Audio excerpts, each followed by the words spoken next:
আসসালামু আলাইকুম। Rapid action battalion RAB প্রতিষ্ঠা লগ্ন হতে বিভিন্ন ধরনের অপরাধ নির্মূলের লক্ষ্যে অত্যন্ত আন্তরিকতা ও নিষ্ঠার সাথে কাজ করে আসছে। সন্ত্রাস, জঙ্গিবাদ নির্মূল, মাদক বিরোধী অভিযানের পাশাপাশি খুন, চাঁদাবাজি, চুরি, কিশোর গ্যাং, ডাকাতি ও ছিনতাই চক্রে জড়িত বিভিন্ন সংঘবদ্ধ ও সক্রিয় সন্ত্রাসী গোষ্ঠীর বিরুদ্ধে গ্রেফতারি অভিযান পরিচালনা করে আসছে।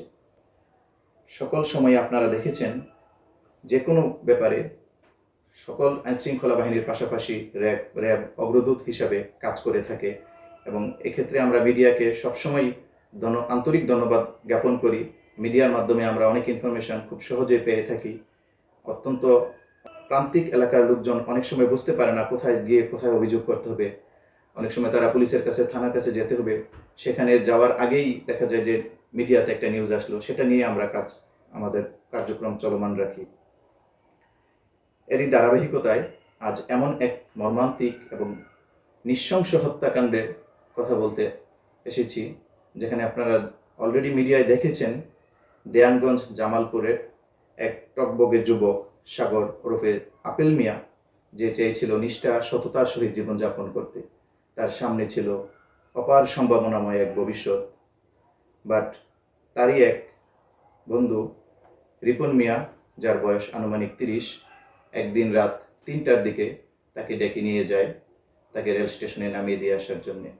সে তার বন্ধুর সরল বিশ্বাসে তাকে সহযোগিতার জন্যে তার নিজের অটোরিকশা নিয়ে তাকে সহযোগিতার হাত বাড়িয়ে দেয়।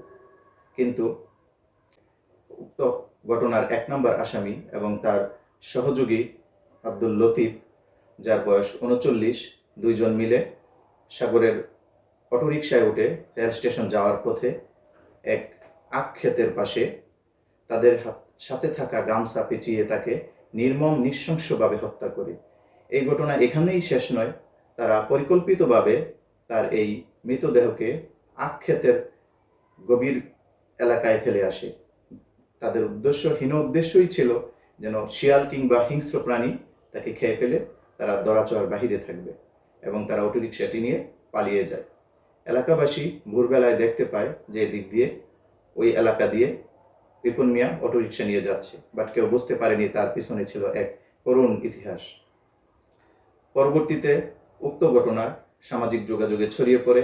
এলাকার লোকজন তার জন্যে মিছিল করে, আপনারা সামাজিক যোগাযোগ মাধ্যমে দেখেছেন। সেই খবর র্যাব পাওয়া মাত্রই ছায়া তদন্ত শুরু করে। এক পর্যায়ে র্যাব জানতে পারে রিপন মিয়া সুনামগঞ্জ এলাকায় অবস্থান করছেন। সে সুনামগঞ্জ হতে তার পরবর্তীতে সিলেট, তার পরবর্তীতে সে বরিশাল হয়ে পটুয়াখালীতে চলে যায়।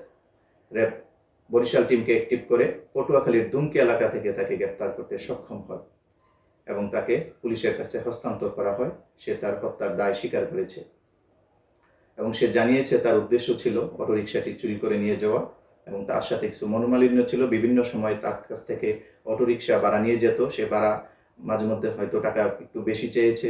বিভিন্ন সময় সে অনেক রাতে তার কাছ থেকে সাপোর্ট নিয়ে থাকে। এই থেকে তার মধ্যে মনোমালিন্য থেকে একটু প্রতিশোধের নেশা ভিতরে কাজ করে, যে সে সাগর মোহাম্মদ আপেল মিয়াকে এক সময় একটু প্রতিশোধ নেবে।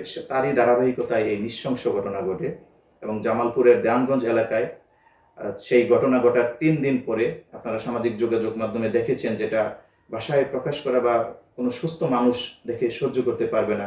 একটি সুস্থ টকবকে যুবকের এরকম অর্ধেক হিংস্র প্রাণীতে খেয়ে ফেলা মৃতদেহ, যার মুখের খানিকাংশ বাকি ছিল, যেটা দেখে এবং তার পরনের কাপড় দেখে তার পরিবারের লোকজন তাকে শনাক্ত করতে পারে এবং পরবর্তীতে উক্ত থানায় মামলা হয়। উক্ত আসামিদ্বয়, 1 নম্বর আসামি মোহাম্মদ রিপন মিয়ার নামে 2টি মামলা রয়েছে। সে হত্যার মামলা এবং চুরি ছিনতাই দস্যুতার মামলা।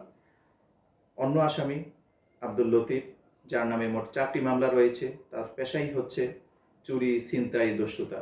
এগুলা করেই তারা এলাকায় একটি ত্রাস তৈরি করে রাখে। একজনকে দুমকি পটুয়াখালী থেকে এবং আব্দুল লতিফকে জাস্ট গতদিন আমরা নাটোর এলাকার সিংড়া থানা থেকে গ্রেফতার করি এবং পুলিশের কাছে হস্তান্তর করি। তাদের দুজনেরই আইনি ব্যবস্থা প্রক্রিয়াধীন রয়েছে।